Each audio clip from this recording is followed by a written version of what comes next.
Well, welcome everybody. This is Tim Daly with Vincodo.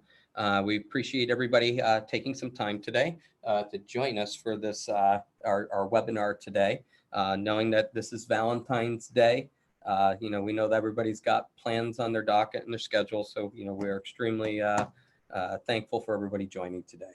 Obviously, we decided to have a little bit of fun with the, naming of the webinar, given today is Valentine's Day, is, we want to talk about showing Bing some optimization love. So today we're going to spend some time talking about things that Vincodo did in the past year for some of its clients. And, the great thing that we also have today is that we're joined by two folks from Microsoft that will be discussing things from their perspectives as well. So it won't just be a selling pitch from Vincodo, but an actionable takeaway for you to bring to your business with actionable strategies. So our agenda, and so we're going to do some quick introductions of everybody that's on the phone, and then a very proverbial quick background of Vincodo, so you kind of know where these case studies and these examples are coming from. And then we will get into the meat of the presentation, which are Microsoft-specific optimizations and opportunities that you can take advantage of and apply to your campaigns. Then after that, we have a special treat that we weren't expecting to be able to offer today, but with the Microsoft folks joining us, they are going to share some insider information on things that are going to be coming in 2020. And at the end, we're going to have a question and answer session where you can ask questions of me, as well as the folks at Microsoft. So you should be able within your tools to submit questions through the webinar platform. So feel free at any time to submit those questions in. And when we get to the completion of the webinar, we'll open it up to questions and answers. So first, I'll introduce myself, Tim Daly. So I'm a 20+ year marketing veteran in the industry, been here since the beginning, started my career on the client side before shifting over about 15 years ago to the agency side, where I've worked with multiple agencies, primarily serving Fortune 1000 types of clientele. So in 2010, I launched Vincodo to kind of get out there and start my own agency and kind of do it the way that I wanted to do it, rather than my superiors in the past had wanted to do it, because I really wanted to focus on doing marketing rather than doing sales pitches to find new clients. And I think the important thing to know as we go through the presentation today, that even though I am a CEO, I do like to stay involved in daily client activities and optimize at least one client campaign at a time, so that I can stay in touch with tactical marketing levers, so that I can be of a great assistance to my staff in terms of training. So I am always personally with my sleeves rolled up doing stuff. So now with that, let me introduce to you our two special guests. First, it will be Purna Virji from Microsoft. Thank you so much, Tim. So hi, everyone. I'm Purna, and apart from being a huge fan of Tim personally and all of the Vincodo team, I am the Senior Manager of Global Engagement at Microsoft, and I'm really lucky because my role involves learning all about our new and current products and features and sharing with all of you ways that you can use them to make more money. And I love my happy place is on stage, which is what I have a picture of. And I was super humbled to receive the Search Personality of the Year award most recently for all my work in educating the field for Microsoft. So thank you, everyone. Thanks, Purna. Hi, everybody. I'm Dylan Ayers. I'm a strategic account manager here at Microsoft. I've been here at Microsoft for about 4 years. I started in more of a support function, which really gave me kind of an under the hood look at all of our products and processes. And then I've been working on the Vincodo business for about 2 years now. So I've gotten to know these folks very well. I would definitely call it more of a partnership than just a client, publisher relationship. So that's why we really value Vincodo as an agency and as just a team in general who's ready to roll up their sleeves and help us optimize their clients. All right, well, thank you, Dylan. So as I mentioned in the agenda, I got to do the quick proverbial, and we promise no more sales pitchy stuff after this. This is the last one. So just a little bit of background on Vincodo. As I mentioned, I founded the company in 2010. Goal that I had is that I really wanted to develop a senior team that had multi-channel experience, that had all of us have worked client side and agency side, because it will give a different perspective in terms of working with our clients. Currently, we manage over $180 million of media for the clients that we serve. Our senior team combined has over 100 years of digital marketing experience, and we as a senior team have all been working together for 10 years. So it's to me, I like, it's one of the things that I'm most, love about our company is the senior team having been together as a unit for 10 years. That's a rarity that you see in our industry. So we have been recognized 3 times as Inc. 5000 fastest growing company, as well as being a 3-time Microsoft Agency Awards finalist. Really, thought we were going to win it this year, but it's just an honor to be, in the top 5. So we'll take it as that. Our agency, as you'll see here, is really agnostic, both to the media channel as well as to the industries that we serve. So we really pride ourselves in kind of being a marketing strategist organization where we go in and we learn your business. So that's one of the challenges that all advertisers have, is you go out to get an agency, will they really understand our business? Will they really commit to learning our business? And that is what, in my opinion, separates our agency from some of the others, is that we really become a partner in your business rather than just becoming your vendor. So with that, we want to get into the presentation here, and what we want to do is to start showing some love to our Bing campaigns, and let's talk about ways that we can actually boost your performance, not only from an ROI perspective, but also in combination with increasing volume. So at that, I'm going to turn it over to Dylan. Thanks, Tim. Appreciate it. So this past September, us over here at Microsoft Advertising, we were actually able to publish a case study around all of the great work that Vincodo was doing with their clients, which, by the way, if you're wondering, led to them being an agency, winning the 2 finalist nominations at our annual agency awards. And like Tim said, that's no small feat. There's a lot of steep competition up for those awards. The way that this all kind of came about was back in December of 2018.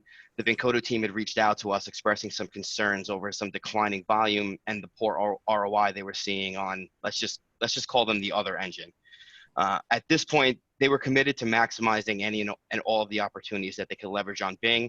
Yes, they were leveraging a lot and optimizing against a lot of our new products, but we both felt collectively that there was more that we could do there. Vincodo was, there always have been, and they always will be, pretty advanced in their efforts and their campaign strategies. But after we conducted a few account reviews for each of their clients, we both agreed that they could be a little bit more aggressive with how they were testing and rolling out some of our new products and optimization techniques around some of these new products that maybe they weren't as familiar with. So in partnership, Vincodo was nice enough to allow us as a Microsoft team to come in and co-pitch some of these new test opportunities to their clients for their consideration.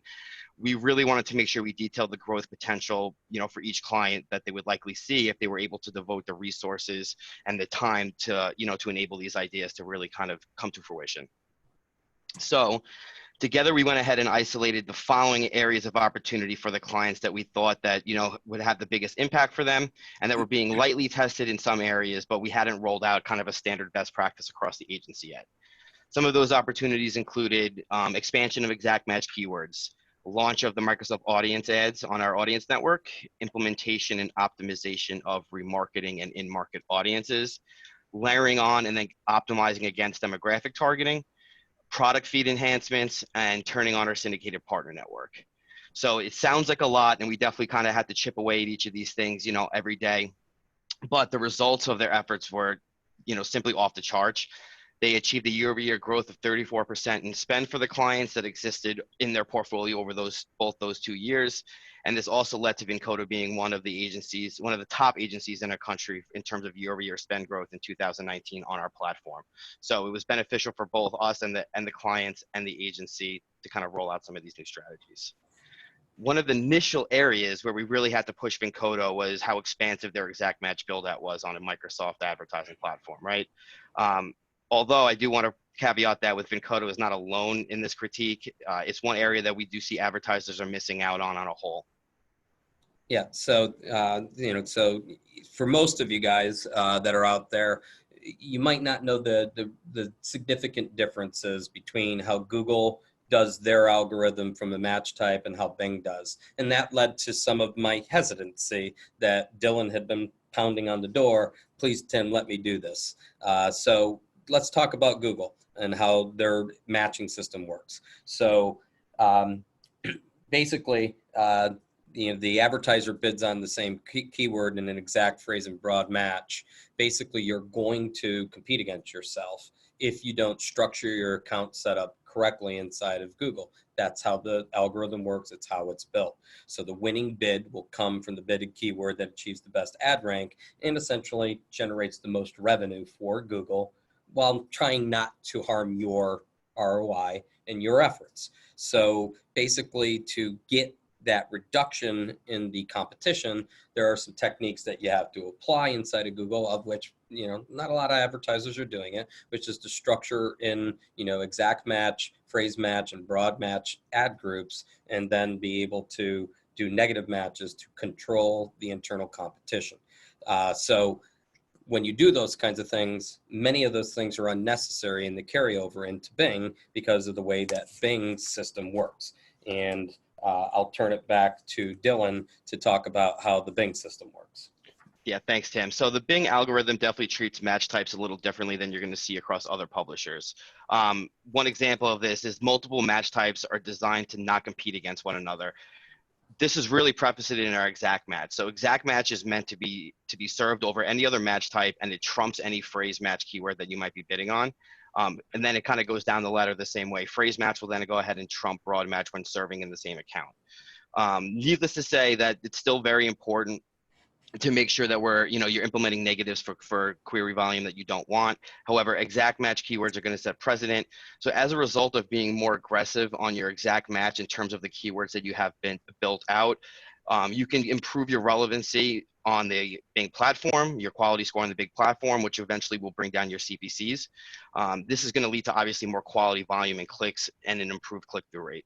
So we obviously want to go ahead and funnel all of the quality traffic onto our more intentional match types, which is going to be exact match, while using others for discovery and brand awareness is key. So broad match and BMMs definitely want to be used as more of a catch-all or a brand awareness play, while we're making sure that we're finding any of those really valuable high intent keywords and that are queries that are serving to our BMMs and then funneling them up into an exact match keyword. All right, thanks, Dylan. So let's talk about what happened here with Vincodo and the things that we've done with our clients. So based on Microsoft's drumbeat, I relaxed and I expanded the exact match coverage dramatically on the platform through across all of our accounts and had my team embrace a more expansive build out. So what we had been doing was making sure that there was at least 500 keywords or 500 impressions, per keyword, so that it was worth your time and that you had something that was statistically valid for management and measurement. So we finally went all in. I gave in to Dylan's incessant drumbeat, and wow, did it pay off. Impression volume exploded to 77%, and clicks grew by almost 400% on the exact match terms. But more importantly, by bidding directly on the exact match, we ended up lowering our CPCs by 25% on the very same terms that we're getting matched to on a broad match. And that had tremendous effect on the return on advertising spend. And the end result is that our clients ended up seeing an incremental increase of 27% in conversion volume that they didn't previously receive, based solely on making the switch, because what it allowed us to do is to bid more aggressively directly on those exact match terms, increase our impression share, and thus start blowing up the volume. So just a terrific success. I kind of wanted to kick myself after we saw the results that we should have done this a lot sooner. And sometimes it's embracing differences of opinion, and we finally did it, and boy, did it pay off. And we're forever thankful to Dylan for not giving up on his recommendations. So the next area is Microsoft Audience Ads. And this was something, Vincodo jumped into immediately and seized upon it, the opportunity. So back in May 2018, we started doing some limited testing in the second half with some solid performance metrics. So Microsoft Audience Ads, you might know them better by the acronym MSAN or MSAN. And these ads leverage a combination of user data from the Microsoft Graph that is inclusive of LinkedIn data, search hit activities and histories, and things of that nature that are tied in together with the UET pixels that you've placed on the site for remarketing and event tracking that help you hone in on your target audience. The ads are then triggered out on Microsoft-owned properties, as well as through some of their syndication partners. So it's relatively easy to get going. We put up an example here of some of those ads, is that you can utilize and repurpose many of the existing native ad creatives that you're utilizing for your Facebook and other native ad platforms, maybe make some slight tweaks to it to make it right for the Bing network and MSN and the places that will show up on. And but if you just want to carry over to your Facebook creative and see how it goes, that works too.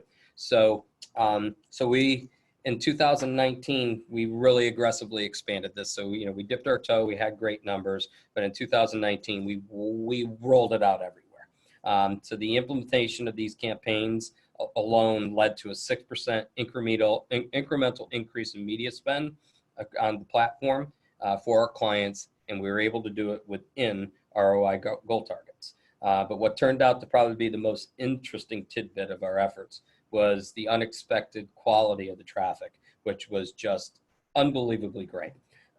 So our results from the campaign that you can see here in the chart, this is across a handful of our clients, not all of them, so ones that were open to allowing me to share, and I rolled it all up. But we do native advertising on 6 different platforms, and now to 7 with Google Discovery ads, but at the time of this test, that wasn't released. But what we found is that the traffic coming from Bing, based on the audience signals that come from MSAN, delivered us the lowest bounce rates, which means these people were very highly considered. The next green column there is cost per new non-bounce. So that's a measure that we do to see, how cost effective was it to get that person in, because we are talking a little bit more engagement on native ads and a little bit less on, direct response. And then the most compelling piece, which really made this ROI efficient, was the page views per session. These people were truly considerate of doing business with our clients. They went around the site, and as you can see, compared to Samantha, which is the platform for Outbrain, we got over twice the engaged user than we were getting from that platform, which just made it spectacularly successful. Yeah, it was great to see the results there from our audience network. But more importantly, I think is to just keep in mind just the learnings that you get from layering in some of these audiences, right? So utilizing audiences is something that I think a lot of people are missing the opportunity on the Microsoft advertising platform, but not just utilizing them, but also optimizing against the performance that we're seeing on these different audiences. So many advertisers, they think about audience plays, they think about native and, serving programmatic buys maybe. And then, just because we don't serve banner ads on our platform, you could still optimize against our audience network or against the audiences that you're seeing through your search network using bid modifiers for adjustments, right? You have these UET tags, or you should have these UET tags on your site, folks. So leverage them to improve your campaigns using your own first-party data, right? You can create audiences based off of website visitors, engagement with specific content, or with specific products on your site. You could gauge them off what they're tracking on certain clicks on your site. So pretty much you're able to gauge the value of each of the users that comes into contact with your brand. And I think that's really an important thing that we got to keep in mind here. Vincodo was doing an okay job on about half of their clients leveraging RLSA's remarketing list, but they need to get this going across their entire portfolio, which is something that Tim and I both agreed on. So, again, I listened. We were concerned about these challenges that were happening on the Google side, so we went all in. So the criticism that, Microsoft was giving us, but for not rolling out, was definitely fair. So I think everybody needs to understand that if you have a best practice that's happening in Google, and Bing supports that best practice, you should be applying it in Bing. And we didn't do it across all of our clients. And mainly it was because our clients just weren't demanding us to pay attention to it because of the weight of Bing in their overall marketing mix. So, we decided let's not be lax. Let's push our clients to approve it being carried over and getting these settings applied verbatim as we did in Google. And that they really had actually nothing to lose. And the end result is that by applying in the bid modifications that we were doing on the Google side, we ended up getting 100,000 incremental clicks, and it rose up an increase in revenues by 6% year over year, as well as 8% increases in clicks, all within ROI target defined by the client. And I think that it's important to keep in mind just kind of the light of sight and where our audience plays are going right now in this industry and in this environment, right? So remarketing, that was just a tip of the iceberg on our data segments. We have the ability to go ahead now and curate, way more advanced and I would say intuitive audience lists. So in late May of 2018, Microsoft, we rolled out what we call in-market audiences for use in paid search campaigns. Similar to Google, Microsoft, we use our Microsoft advertising audience graph, which is unique to us, to go ahead and identify consumer behaviors, signals that suggest a person is in market to convert. Like Tim mentioned earlier, we use data points from Outlook, search browser history, LinkedIn. So we're pulling all of the Microsoft properties together to get a really, really distinct look at what our audiences look like and who those users are. We have over 443 in-market audiences available that can be applied to your campaigns, either for direct targeting or bid modification. So you could be really granular and you could be really strategic in how you want to go ahead and just target those users, or you could roll that out and just make simple modifiers based on what you're currently doing in your search campaigns.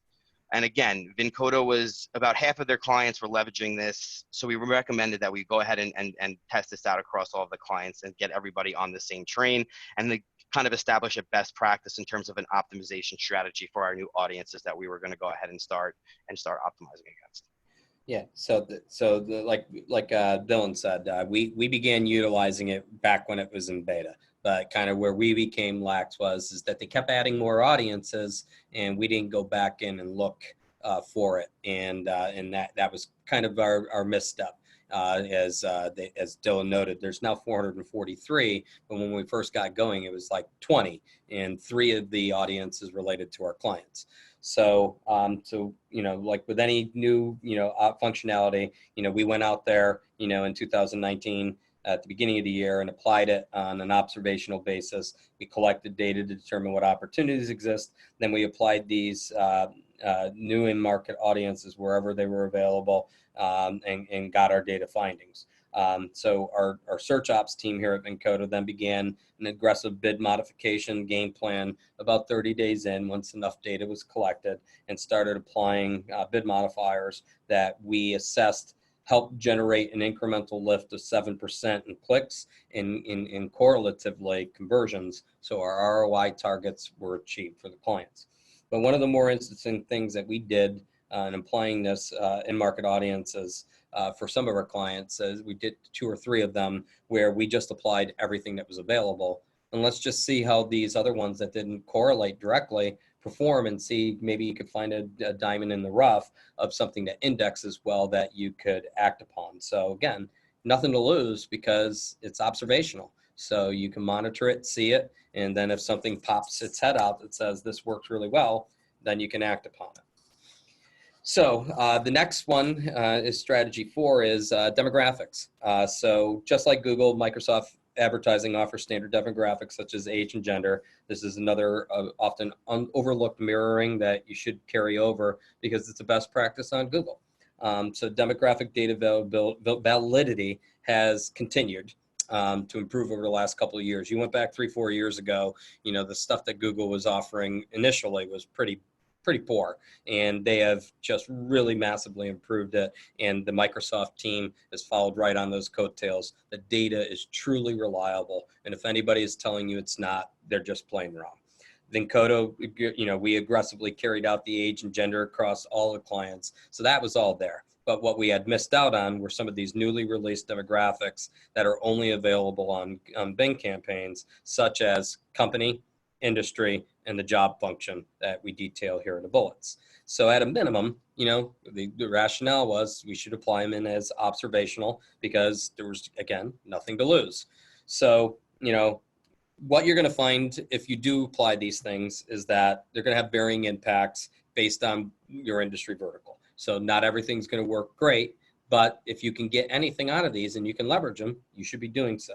So for example, if you're targeting bikini buyers, you're going to want to target younger ages and female gender because those are what's going to give you the strongest results.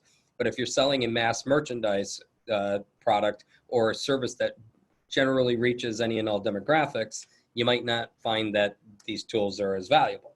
But with the new demographic targets that are related to business and in your employment, Microsoft Advertising is really now the go-to for B2B marketers. So if you're a B2B marketer, you should be leveraging these things hook, line, and sinker because they're going to absolutely help improve your results. So with that, what I'm going to do now is I'm going to turn this over to Purna because this is one of the hidden gems that's out there, and I want her to walk through for everyone today these new and unique demographic options that are available, again, only in Microsoft Advertising platform. Thank you so much, Tim. And by the way, I have just been sitting here just like clapping and cheering and like plus 1,000ing in my head out loud to everything that you and Dylan have been talking about. So it's no wonder you're like nominated so many times for our awards. But anyway, for you listening, I wanted to dive a little bit deeper into one of my absolutely favorite products right now, which is LinkedIn profile targeting. As Tim said, this is unique only to Microsoft Advertising. It's still an open beta, so everyone can try it out. Everyone can go ahead with it. And this, I want to caveat, is completely different from LinkedIn ads. If you buy ads on LinkedIn, you would be showing your ad copy on LinkedIn's properties. What this is doing is you're taking professional demographics and you're able to adjust your bidding and your targeting based on these professional demographics for your regular PPC ads that show up in the SERPs and in all the places that your regular PPC ads show up. What are the professional demographics that you can filter by? Right now, they are, if I go to the next slide, they are companies. So there's 80,000 companies that you could target. So for example, if you wanted to just target all the cell phone companies, then maybe you just want to hit up AT&T or T-Mobile and the like and Sprint, and you can hit them up. The other thing we have, there are over 145 industries that are available to target. So if you worked in the pharma or medical industry, then you could go ahead and just reach out to people who tended to work in healthcare and pharmaceuticals. The other area that's available right now is job function. This is different. It's not job title. It's just the job function, the area that you work in. So you could be working at legal, and that would be the area that we could target. Now, if I can go to the next slide.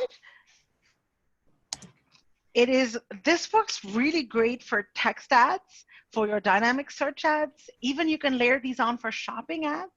And we can also target the LinkedIn profiles for our audience network too. Now, I want to give you two examples of use cases, because many times the thought is that LinkedIn is only for B2B because it just seems like professional, but you can use it B2B and B2C. So let's think about a B2B use case.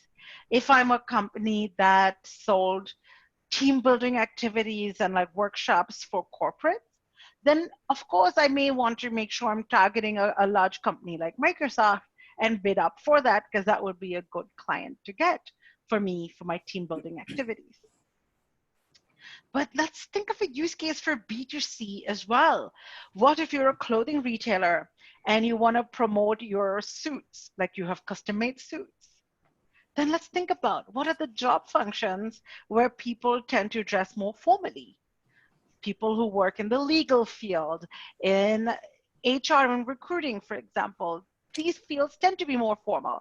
They tend to require people to wear a suit. So if we could target those people and bid up higher for those, then we would just get a higher relevancy score. So that's why if you look at the numbers on your screen right now, because you're able to channel your budget towards an audience that's much more relevant, you are likely to see improved performance. And so far in our early pilot testing, what we're seeing is clients who have implemented this versus those who haven't see a 15% lift in click-through rate and a 42% lift in conversion rate. And now you're like, these are great numbers. How do I do this? Well, I'm sure Tim will agree if I tell you how easy it is to get started. Oh, it's not that easy. It does take some work.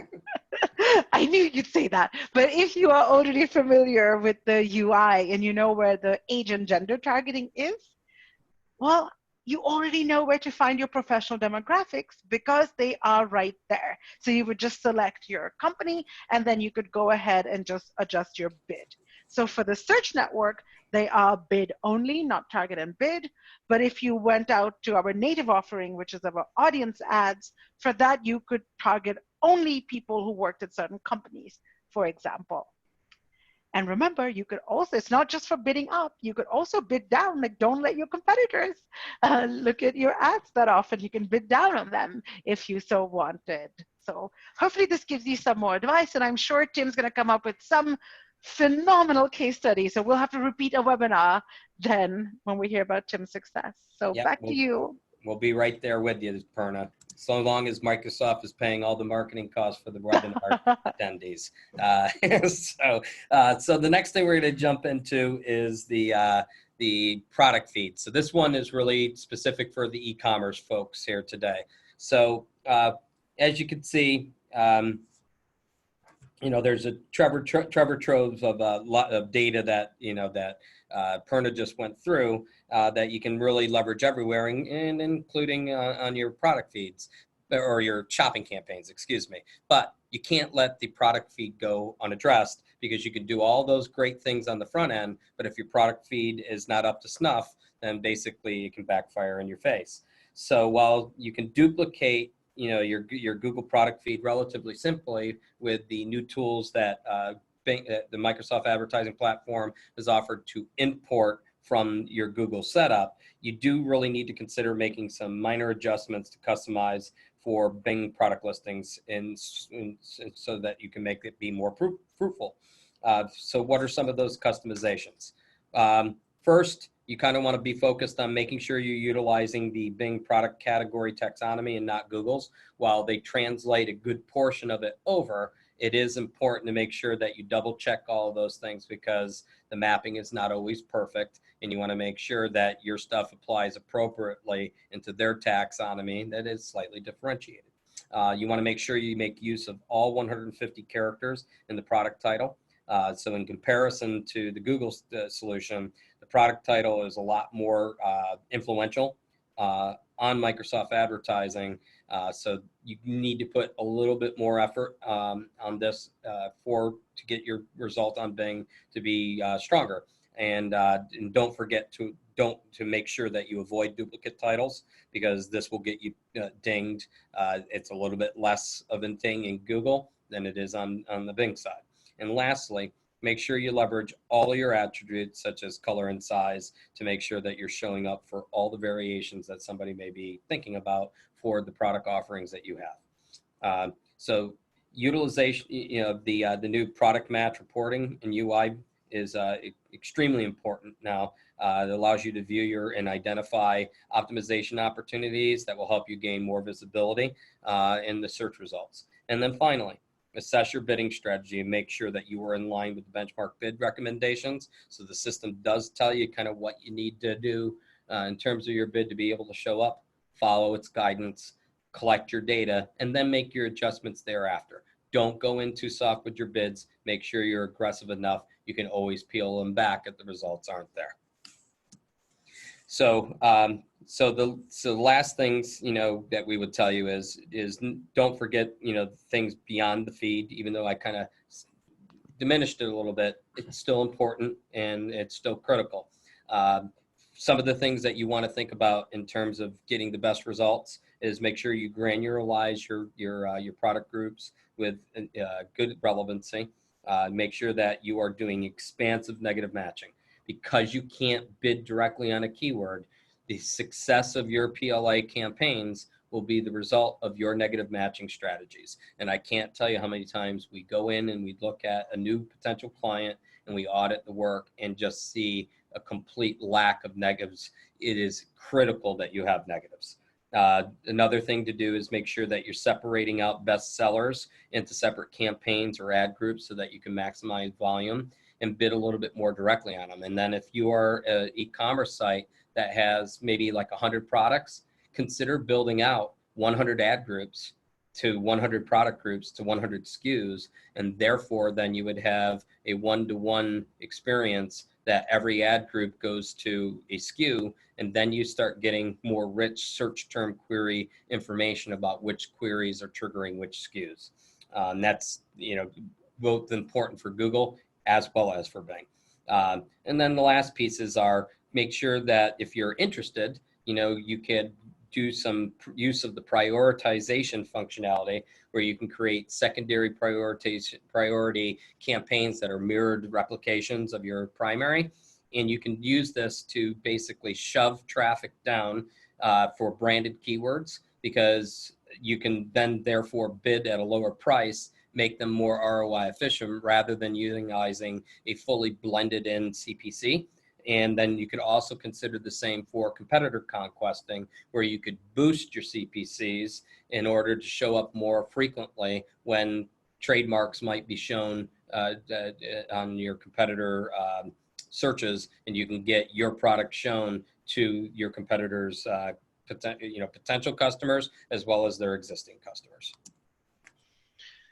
Great, yeah, and to bring it full circle, even if you're doing all of these things and you're doing these things amazing, we still hear all the time that advertisers want more volume. So as many of you might know, Microsoft Advertising, we closed the deal with Verizon Media. And with this deal we took all of the Yahoo search in-house. So what happened there was we went ahead and assumed the Yahoo partner network into our syndicated partner network as a part of that operating agreement between the two parties. Needless to say, the quality in the past on the syndicated network has been a bit underwhelming for our advertisers, and we had to enact a really major undertaking to improve that quality for our advertisers, and that took some time to get it right. But around I want to say 2018, I feel like we really hit our stride as we dramatically improved the quality of our publishers through a combination of thinning out some publishers that were bad or just traditionally drove poor quality, while adding a handful of new premium publishers with the new deal that we just struck for Verizon Media. But most importantly, this really helped boost our mobile traffic inventory on the platform, which is something that we know clients have been asking us for since the beginning of time. But before I go on and on about syndication, let me just kick it over to Tim to see, what was your opinion of our syndicated partner network prior to this? So I was a big fan back in the days of the TV show In Living Color. And one of my favorite sketch comics is David Manzo, in his immortal words from one of his famous skits. Hated it.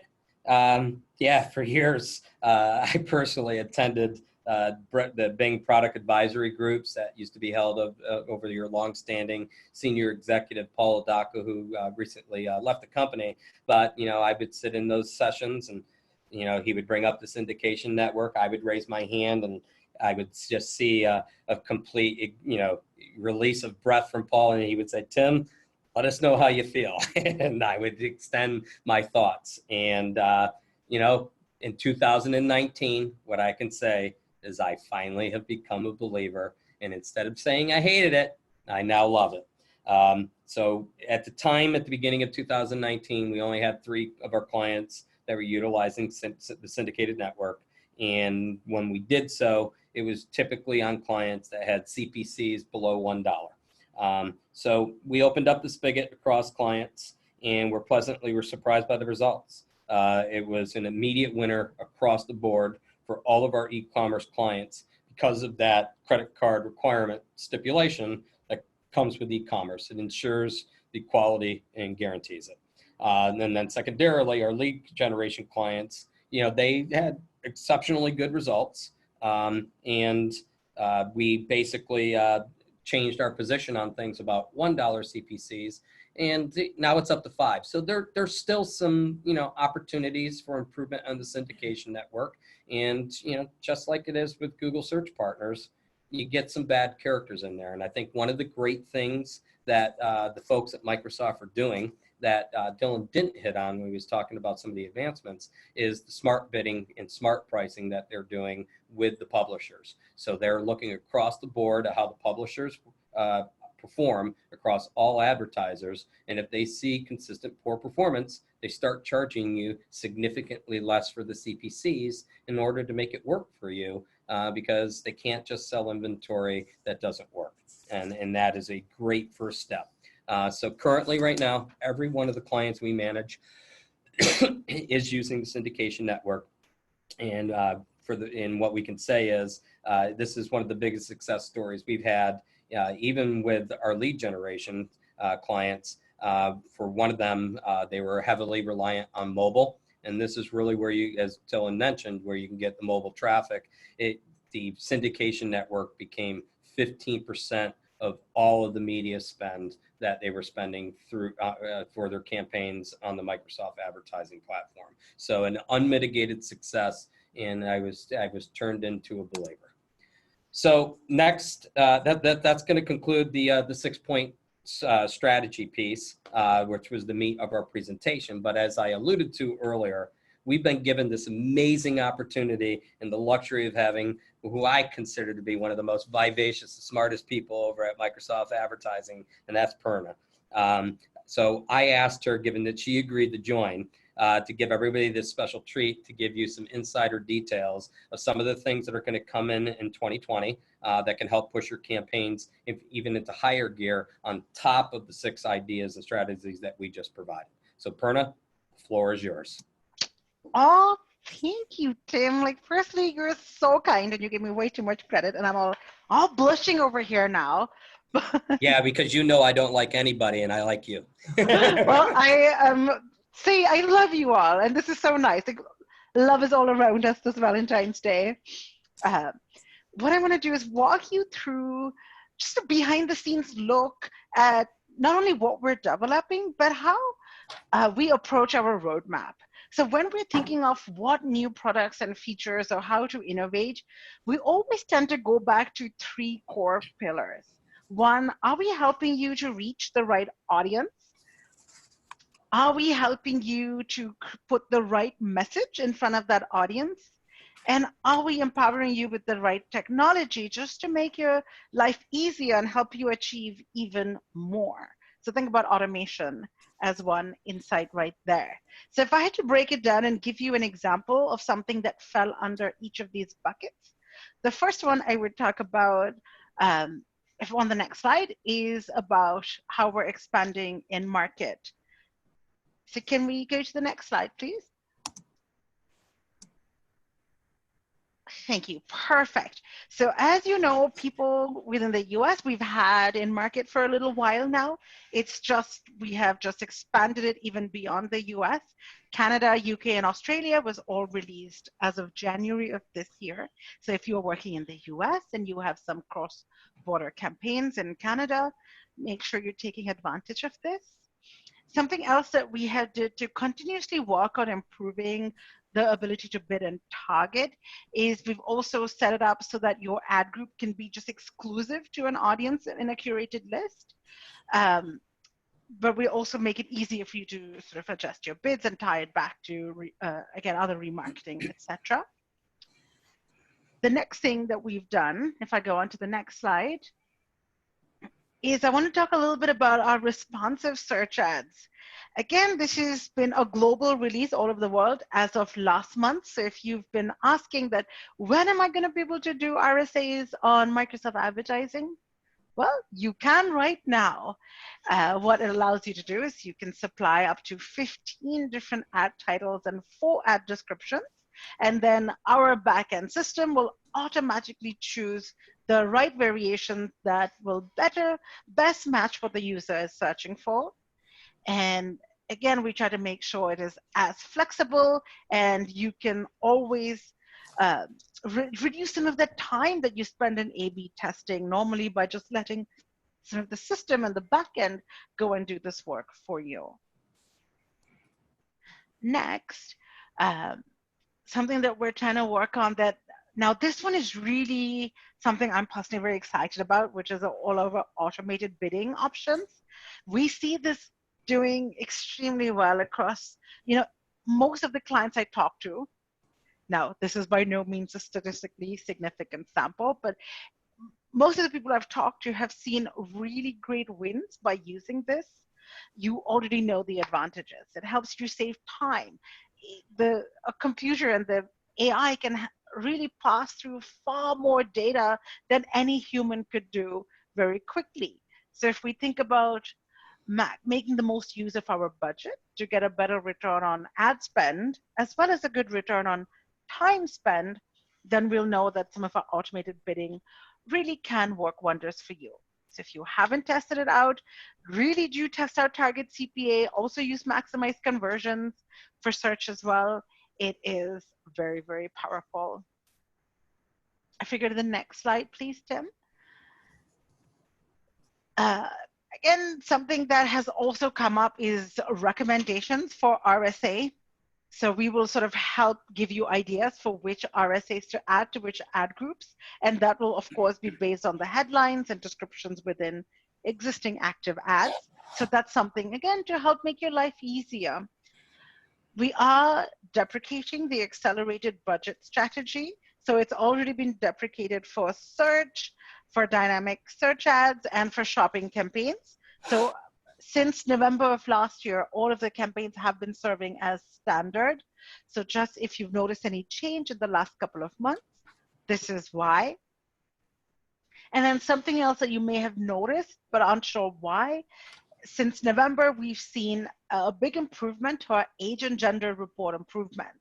So whereas before you would just get an estimated number, now the reporting will give you the precise number of clicks that you've received for each age and each gender group on there too, which I find like people have really been asking for actuals versus estimates. Can I go to the next slide, please? And then if we also want to look at what's coming in the future, if we thought what's on the right audience, LinkedIn profile targeting, right now, those 3 professional demographics are in the works. I believe that the next one that's in the works is company size. So that way, if you want to target SMBs or just larger enterprises, that would be another layer. Also within Microsoft Audience Ads, we also have the audience campaign. So that's coming up over the next couple of months. For right message, if you have, we are so excited about app install ads. These are currently being piloted. So if you do want to test it out, check that out. Same thing with hotel ads, currently in pilots, and multi-image extensions. Now, these image extensions is something that the other engine does not offer. So that's another good way to set yourself apart. And then for right technology, we're also looking at ways to maximize clicks for shopping campaigns. Again, it's already in pilot right now. And then we're also looking more in the longer term for Google import for audience campaigns. Now, I'll just end with one point for you. Like, how do we decide what gets on this list? Like, what are we working on? We listen to you. Or any and all of you can go ahead and use our user voice tool to put in a suggestion. What would you love to see in Microsoft Advertising next? Go and put it in there, and it's really based on the popularity of suggestions. That really does help determine what we work on. So with that, I just say thank you so much for giving us your time of day, and I'm going to pass you back to Tim to get us give us takeaways. Thank you, Tim. Yep, thank you, Purna. So thank you. That was all great information. 2020 definitely looks really exciting. So let's close up, the webinar session here, and we're going to move into Q&A quickly. But we wanted to hit you with the key takeaways. First, everybody should understand there are significant differences between your Bing and your Google campaigns, and those should be accounted for by every one of every advertiser that's out there. Really beware of just mirroring your Google setup. There are some situations where you can mirror, and there's other ones where you got to make some adjustments, customize. Otherwise, you could get some depressed results and some lost opportunity. Next is don't miss out on putting in the human resource effort due to Bing's overall weight in your marketing mix. Every bit of incremental leads and sales in this current economy matter. If functionality isn't working in the past when you tested something, try again. Don't just give up and just because one time it didn't work. These are evolving technologies, and therefore they get better as over time. So always go back and retest. And then finally, ROI on Bing is consistently better than on Google. For our clients, it's 100%. So if you are seeing a lower ROI on your campaigns that you're running through Microsoft, take our 6 ideas, implement them, and I assure you, within 30 days or less, you'll have a higher ROI that's coming in on Bing, and basically your volume will be growing. So with that, we're going to move on to the question and answer portion of the session for today. And we do have a couple of questions in the bin that came in under anonymous attendee. The first is, and this I think will be directed to Purna, what are the differences between LinkedIn profile targeting and in-market audiences? I always get this confused because they seem like the same to me. That's good. That's a really good question. Okay, so with in-market audiences, those would be lists of people who have shown signals to be in the market to want to purchase a product or a service or whatever you're selling. And they will all be looped in regardless of whether they have professional data or not in LinkedIn. It's all determined by the Microsoft advertising graph, as well as sort of their search behavior and the interaction with Microsoft owned properties. So that will give us insights into somebody who's ready to buy. So they would just go into an existing list, and then we can just choose those lists. So if I'm a shoe company, I would want to target a list of people who are in the market to buy running shoes because they'll convert better. With LinkedIn profile targeting, you're not adding a list to your ad groups. It's not like a remarketing list or an in-market audience list. What you're doing is just as you filter by age and gender, you're able to just adjust your bids for people's professional demographics. So really that's all it is. So your ads are still showing to anybody and everybody, but you just change how you bid based on the company they work at or the job function they have or the industry they're in. So hopefully that clarifies a little bit. I don't know. I feel Tim or Dylan, feel free to jump in and add more. No, I thought that was great, Purna. You nailed it. All right, so next question we have in the queue here from someone is, which of these strategies you presented would you characterize as the lowest hanging fruit? I'll be happy to field that one. Without question, it was the exact match. I really wanted to kick myself for being obstinate and forcing upon my team not to build out keywords unless there was at least 500, because I was a believer in the statistical validity of why bid on something directly when there just isn't enough data to be able to optimize it. And I didn't give considerations to how the systems work. And, as we discussed in the PowerPoint, the big win on that is that our CPCs on the same exact bidded terms, because we were showing up on everything, we were overpaying. And basically it just gave great results, by getting that lower CPC instantaneously. And then we were able to then bid more aggressively and then go get more volume that we would never got under a blended ad or blended bid under broad. So, all right. So next question we have on here is coming from another anonymous attendee. I promise you, Dylan and Purna, I did not put this in. Uh-oh, I'm very curious about All this right, question. because I say whoever did this, I say the same thing all the time.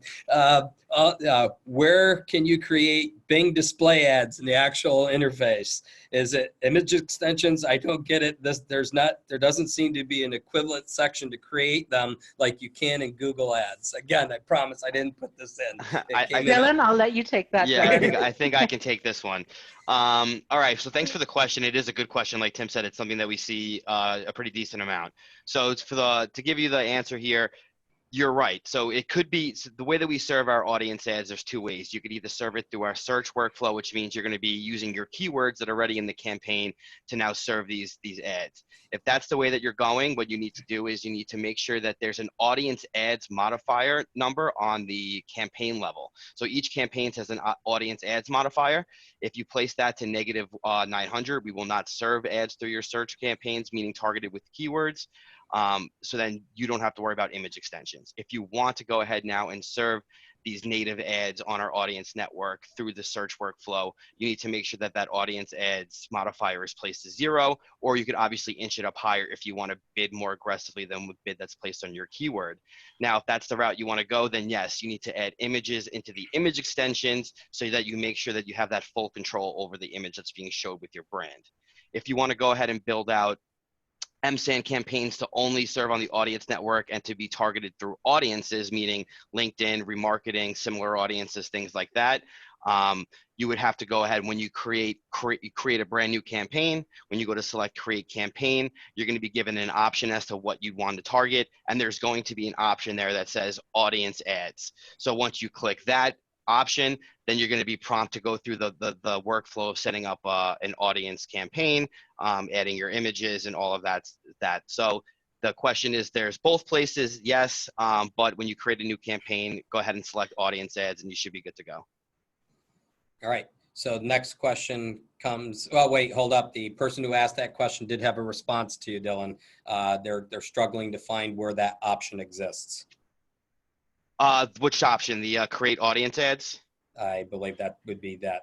Yes. Because when you create campaign, it'll ask you what type of campaign do you want. There's going to be just kind of like a general pop-up that'll pop up and it'll give you, you'll see shopping campaigns, you'll see search campaigns, and then in that you have to read the description of each type of campaign that's there, but one will say audience, an audience campaign. So for that attendee, if we're not asking the question right, feel free, follow up an email to me. I'll hook you up with Dylan and Purna directly, and then you guys can go back and forth and get the exact answer you're looking for. You know, sometimes it's hard in a webinar to be able to give you the exact answers, but you'll have my contact information and others from Vincodo, and we'll facilitate for you to be able to ask these the Microsoft folks directly.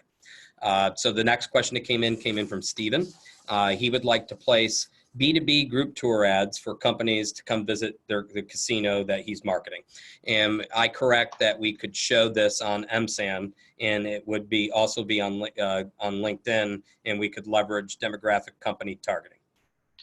I could take this one. So you are correct that you could serve that on MSAN. However, that's not going to be served on LinkedIn. So any of your audience buys that you're making through the Microsoft UI or our platform, yes, we're going to show it on MSN, we're going to show it on Outlook, and we're going to show it on our Edge browser, along with a few select handful of partners that we've recently onboarded.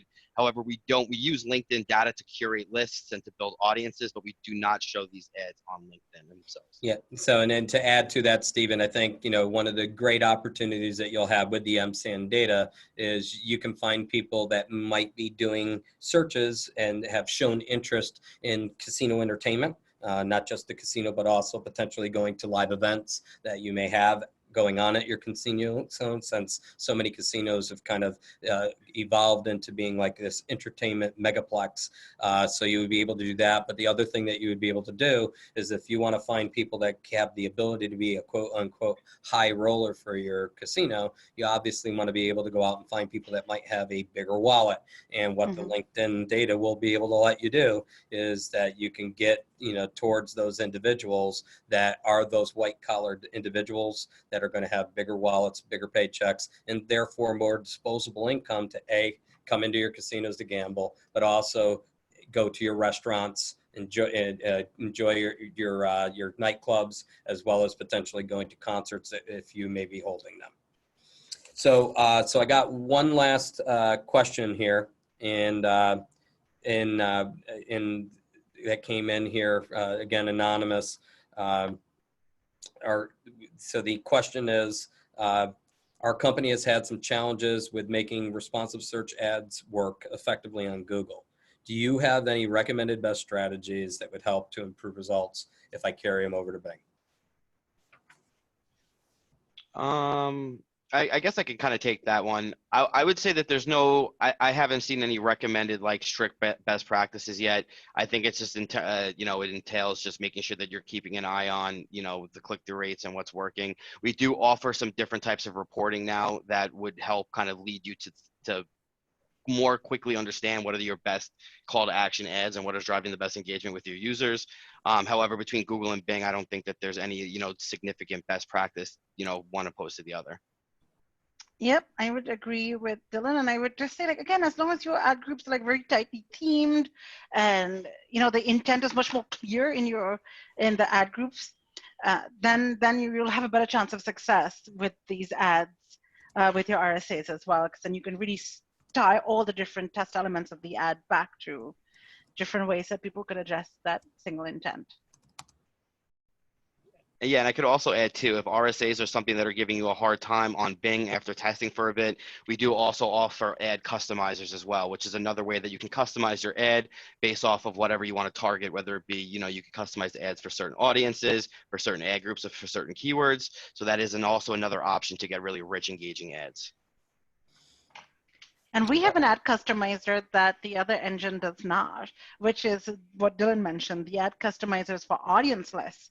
So you could literally put in and have your ad copy.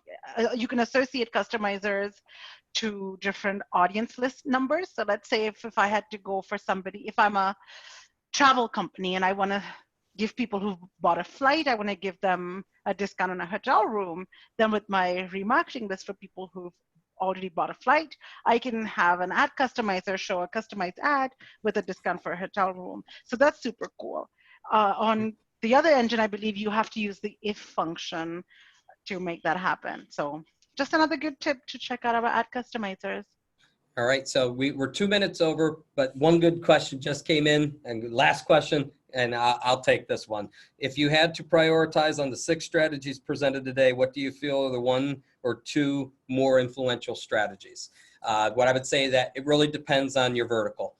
So if you're into lead generation, you know, certain things are going to work better, such as the MSAN and the demographic in-market audiences and RLSA. I think, you know, people go through a consideration process, you know, in the lead generation process where they're not looking for an instant result. So those kind of have much more play. Now, if you're on the e-commerce retail side, I think things like the product feed optimization and probably most critically, the syndication network are the home runs to be focusing on. So really, again, depends on your vertical, and the vertical will guide which ones are most important. So with that concludes our Q&A and today's session. Thank you everyone for joining, you know, knowing that it's Valentine's Day. You know, we really appreciate that everybody, you know, even though it's not like one of those vacation days they give off, you know, it's important, you know, to a lot of people, you know, spend time with your loved ones. And we were happy that we were, you know, important enough that you showed some love to us today. So thank you everybody for coming. Thank you Purna and Dylan from Microsoft for joining us. You, you know, definitely added great value to today's conversation, and we hope to hold one of these again next year, like Purna said, when we have some more great results with all the new stuff that Bing is offering. So once again, everyone, thank you for attending today. We appreciate your time. Have a wonderful Valentine's Day and a wonderful weekend. We'll talk to you soon. Thank you. Thank you, everybody. Thank you.